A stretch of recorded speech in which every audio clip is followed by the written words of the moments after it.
Pelajaran yang kedua, selain mengenal Nabi SAW, tentu nanti masuk juga dalamnya adalah mengenal fisik, kulit, warna kulit, postur tubuh, rambut, ya, akhlak Nabi SAW, semua kita akan kenal.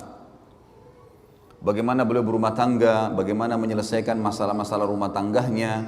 Ada masalah, beliau pecahkan dengan kebijaksanaan, dengan kedewasaan. Bagaimana menghadapi tetangga yang selalu mengganggu, bagaimana menghadapi dakwah yang sedang menghadapi rintangan, bagaimana menghadapi pasukan musuh yang akan menyerang Madinah, bagaimana dan bagaimana.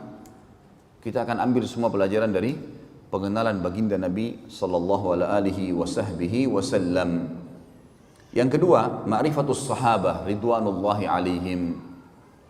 Kita mengenal dengan belajar sirah siapa itu sahabat.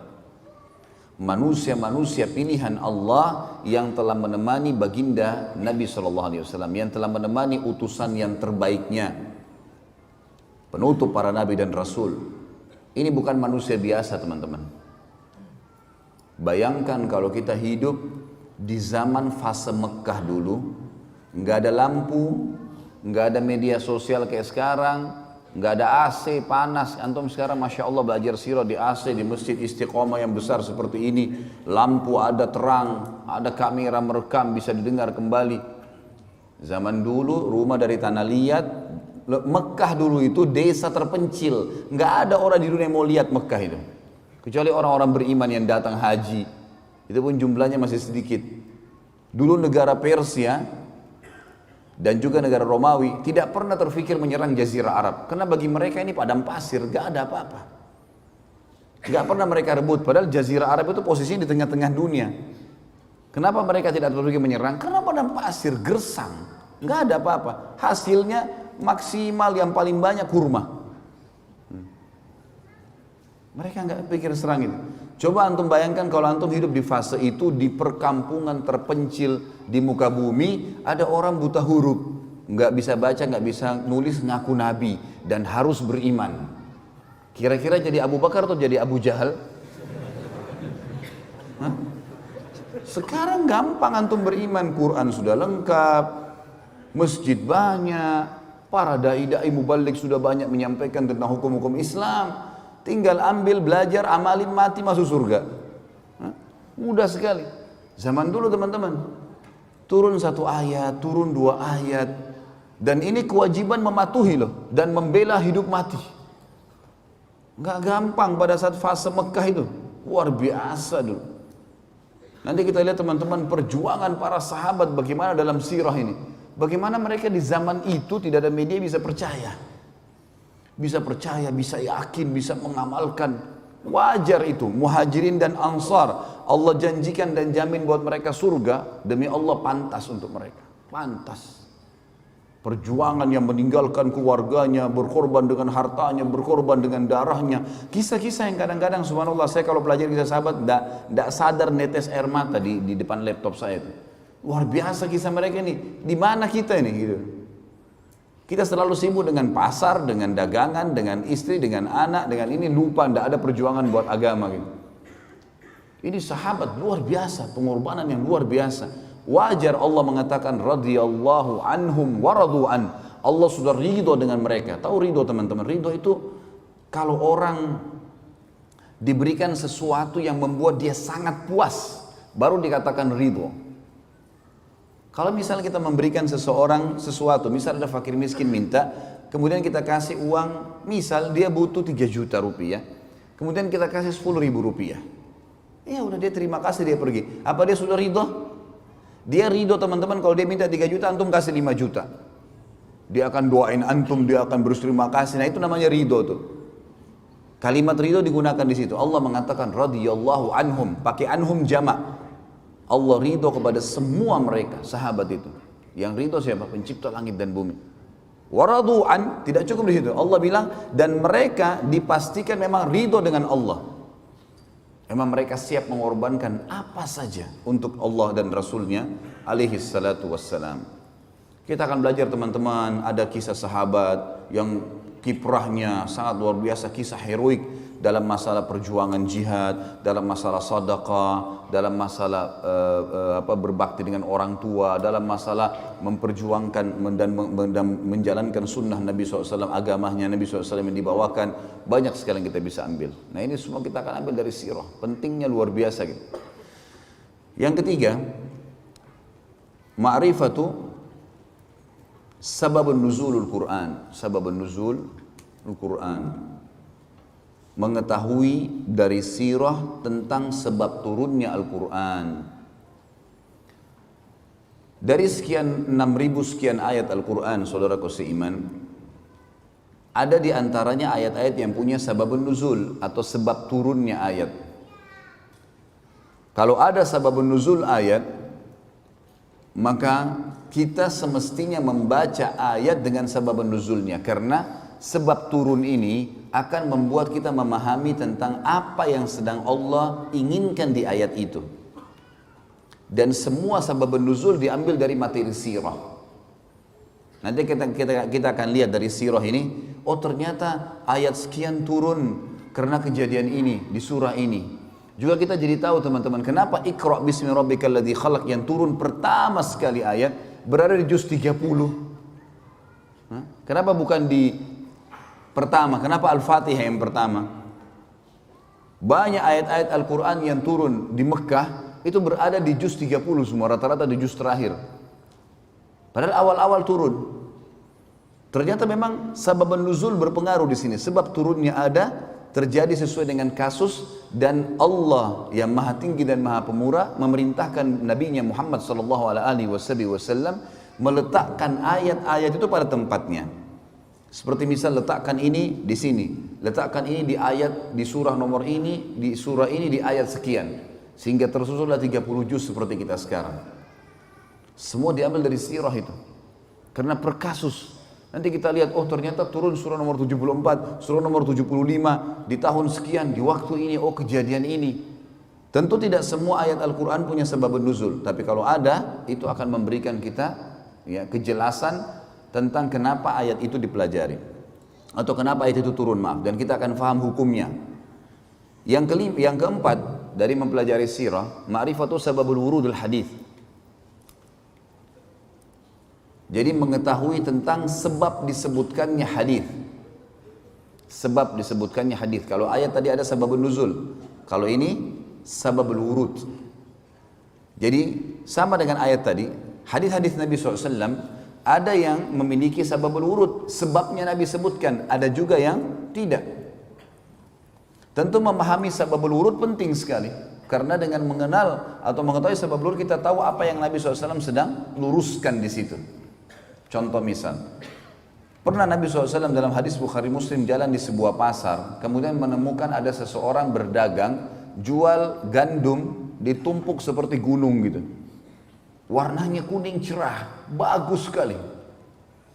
Orang banyak tertarik membeli gandum dari toko itu. Nabi SAW, Nabi utusan Allah, ada wahyu menyampaikan, maka beliau masuk ke dalam toko orang itu. Begitu masuk ke dalam toko, Nabi SAW mengecek di bagian dalam gundukan. Jadi orang kalau lihat dari luar, oh gundukannya bagus. Dia seakan-akan menyendok dari gundukan itu. Padahal sebenarnya di bagian dalam itu buruk sekali. Gandumnya kualitasnya lain dan dibasahi supaya bobot berat timbangannya bertambah. Maka apa yang terjadi? Nabi SAW mengambil yang buruk itu lalu mengangkatnya sambil mengatakan, Man ghasyana falaysa minna. Siapa yang menipu kami bukan dari golongan kami. Coba kalau antum baca sepintas hadis ini tanpa tahu sababul wurudnya, apa maksudnya? Global sekali. Ternyata Nabi SAW mengkhususkan kaum muslimin. Siapa yang menipu kami bukan dari golongan kami. Ini bukan berarti orang kafir boleh ditipu ya, enggak. Karena hukum yang berlaku pada kaum muslimin ada yang berlaku pada orang kafir, seperti enggak boleh ghibah, enggak boleh menipu, enggak boleh memukul, kecuali ada penyebab syar'i. Ada penyebab syar'i yang membuat kita bisa menghukum dia. Itu pun yang menghukum biasa pemerintah, atau mungkin dia tiba-tiba menyerang kita secara pribadi dan seterusnya. Ada hukum syar'i sendiri.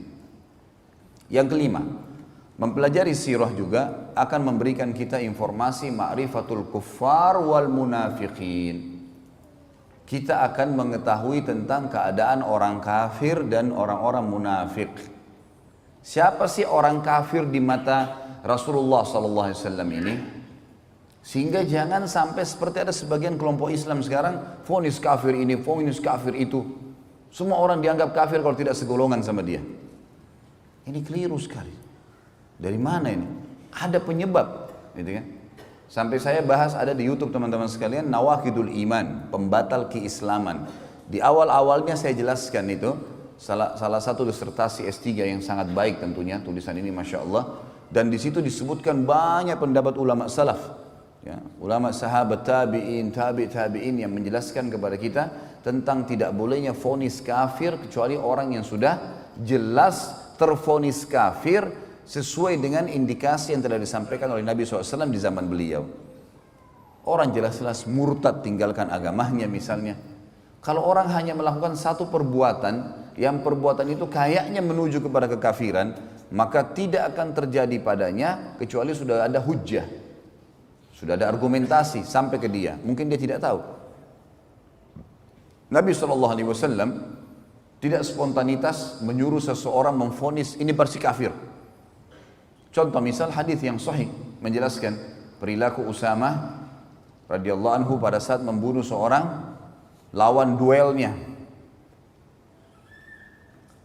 Terjadi peperangan dipimpin oleh Amr bin As radhiyallahu anhu ajma'in menyerang satu suku Arab yang mau menyerang Madinah. Berhasil menang. Rupanya ada satu orang ngolok-ngolok sahabat mau melawan tapi sedikit melawan lari. Oleh Usama dikejar. Begitu ketemu duel sama Usama. Usama adalah orang yang kuat gitu. Begitu duel kalah orang ini. Orang ini tadinya menyerang Usama dengan pedang, dengan kekuatan. Usama tangkis, berhasil akhirnya Usama menjatuhkan pedangnya. Begitu sudah jatuh pedangnya, Usama angkat pedang, mau ditebas nih orang kafir ini. Dia mengatakan asyhadu an la ilaha illallah wa anna Muhammadar Rasulullah. Orang kafir syahadat. Usama mau tebas berhenti. Ini syahadat. Tapi tadi dia mau bunuh saya ini, dibunuh sama Usama. Udah, para sahabat simpang siur. Ini perilakunya Usama gimana? Diingatin Usama, hai Usama, dia syahadat. Gimana caranya kau bunuh? Jelas tadi dia hampir bunuh saya. Kalau saya tidak tangkis, saya sudah dibunuh sama dia. Berarti syahadatnya hanya takut lihat pedang. Udah simpang siur nih, pulang ke Madinah. Tiba di Madinah, diceritakan kepada Nabi SAW, ya Rasulullah begini kejadiannya. Apa kata Nabi SAW? Wahai Usama, dipanggil. Kenapa kau bunuh dia? Ya Rasulullah, tadinya begini dan begitu. Tangkis-tangkisan, serang-serangan, saya akan dibunuh. Kalau saya tidak tangkis, sudah ditebas leher saya sama dia. Kemudian pada saat pedangnya jatuh, dia syahadat. Asyhadu an la ilaha illallah Muhammadar Rasulullah. Maka dia syahadat karena dia takut lihat pedang saya. Apa kata Nabi SAW? Asyaqaqta an qalbi. Apa kau belah dadanya hai Usama sampai kau tahu dia benar atau tidak?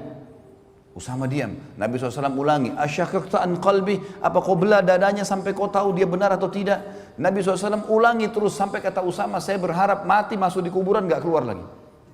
Karena beratnya kalimat itu, gitu kan? Diulangi terus oleh Nabi SAW. Apa kau belah dadahnya sampai kau tahu dia benar atau tidak? Terus diulangi. Artinya apa teman-teman? Hukumnya hukum zahir. Kalau kelihatan orang itu syahadat, kita nggak bisa buat apa-apa.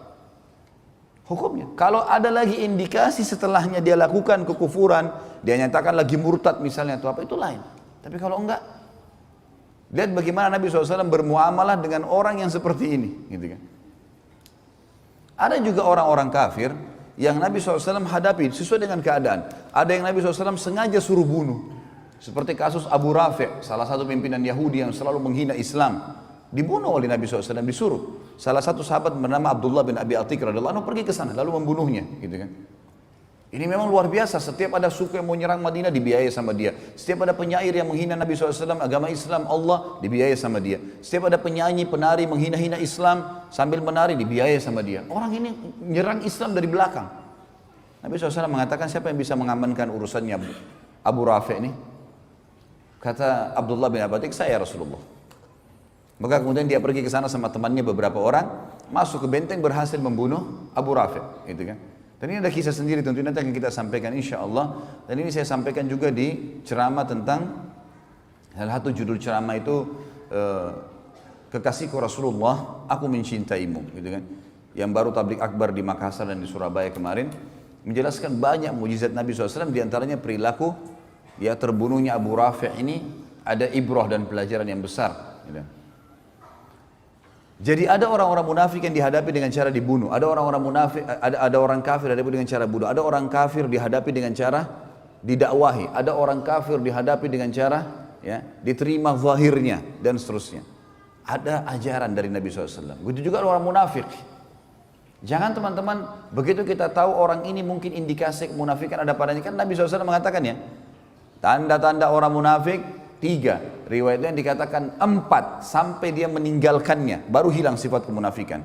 Kalau dia berkata selalu dusta, kalau dia diberikan amanah berkhianat, kalau dia berjanji dia ingkari, dan yang keempat adalah kalau dia berdebat maka dia curang. Sekarang berapa banyak orang Islam di Indonesia yang cirinya 4 ini ada semua padanya? Hah? Saya nggak bilang di masjid ini ya, banyak orang. Ada orang subhanallah tiap hari dusta. Udah kayak nggak ada nilainya. Sampai kita sulit bedain mana yang benar, mana yang salah nih. Makanan dusta, pakaian dusta, kerja dusta, semua dusta. Apa yang bisa dipercaya nih? Sama istrinya, sama suaminya dusta terus. Apa ini?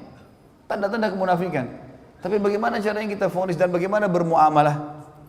Kan kata Nabi SAW, pastikan dia munafik tulen sampai dia tinggalkan. Berarti ada jalan keluar. Kalau dia taubat, dia tinggalkan, keluar dari munafikan, gitu kan? Dan Islam tidak pernah melihat masa lalu seseorang. Ada di antara nanti orang-orang yang tadinya munafik, kemudian masuk iman dalam hatinya lalu pindah, betul-betul dia menjadi seorang mukmin. Ada. Nanti akan kita jelaskan juga dalam sirah. Bagaimana Nabi SAW bermuamalah dengan mereka? Waktu tersebar berita ifk, kedustaan bahwasanya Aisyah radhiyallahu berzina dengan Safwan, maka semua orang tahu penyebabnya Abdullah bin Abi Salul. Nanti ada ceritanya, unik sekali ceritanya itu.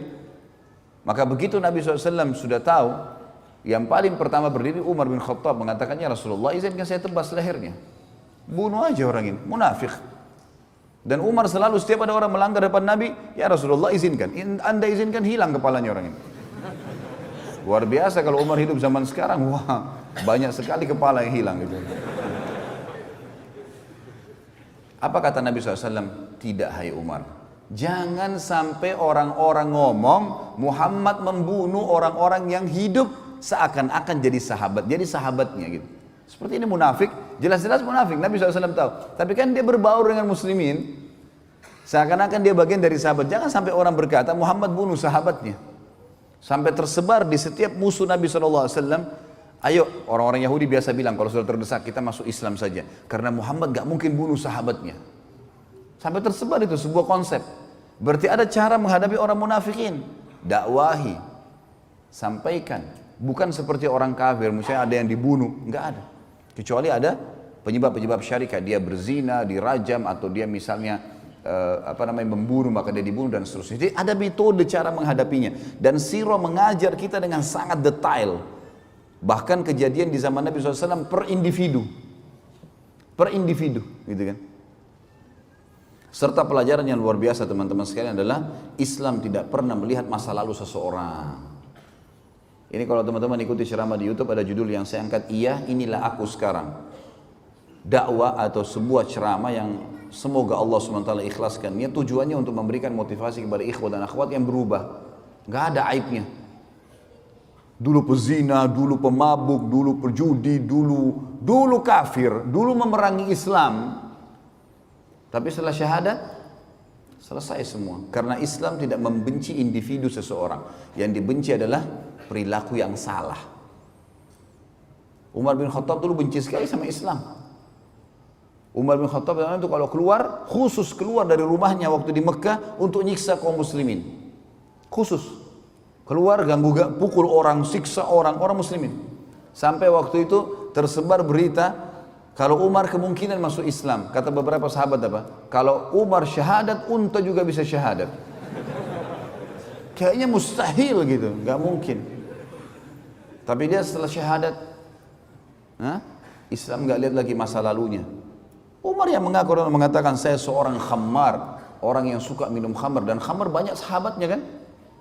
Khamar itu banyak relasinya selalu ke khamar, zina, macam-macam judi. Memang perilakunya satu sahabat semua itu. Sama antum kalau hadir majelis ilmu, sahabatnya masjid, ya, sahabatnya Quran, sahabatnya kitab, memang begitu. Itu sahabatnya. Jadi kita kena satu sahabatnya kena semua itu. Makanya jangan buka pintu itu. Orang yang buka pintu kesalahan seperti orang yang ada di mulut jurang. Jangan coba-coba. Sekali tergelincir susah keluar. Kecuali mendaki, susah. Maka jangan coba-coba. Sementara keimanan dan jalan amal soleh ini semuanya jalan lurus, enak. Jalan mulus sampai mati, nikmatin makan, minum, tidur segala macam. Setelah itu mati masuk surga, abadi selamanya. Jadi ada metode menghadapi mereka. Dan yang terakhir teman-teman yang kena mempelajari sirah adalah ma'rifatu dinul haniful Islam. Mengetahui tentang agama yang mulia Islam ini. Dari awal kisahnya. Dari awal turun wahyu pertama, wahyu yang kedua, yang ketiga, bertahap selama 23 tahun. Itu yang kita pelajari dalam sirah. Bagaimana proses agama Islam dari nol sampai akhirnya menjadi agama sekarang yang terbesar pengikutnya. Kalau orang betul-betul yang menganut Islam ini teman-teman sekalian karena dalam hatinya, dia tidak akan tinggalkan sampai mati. Karena dia sudah tahu ini kebenaran. Nah, kita akan lihat nanti historinya 23 tahun semuanya bagaimana Islam itu sempurna. Inilah kurang lebih 6 poin manfaat mempelajari sirah. Tentu kalau ada poin-poin lain mungkin keterbatasan saya sebagai manusia biasa. Saya cuma menyusun di tulisan saya 6 poin ini. Dan insya Allah mudah-mudahan ini sudah saya berharap dengan izin Sang Pencipta Allah yang Maha Pemurah untuk menjadikannya sebuah poin yang sudah menjadi pelajaran buat kita dan cukup untuk membuat kita ya termotivasi untuk mempelajari sirah dan juga menganggap atau mengetahui dan menyadari sirah itu sangat penting.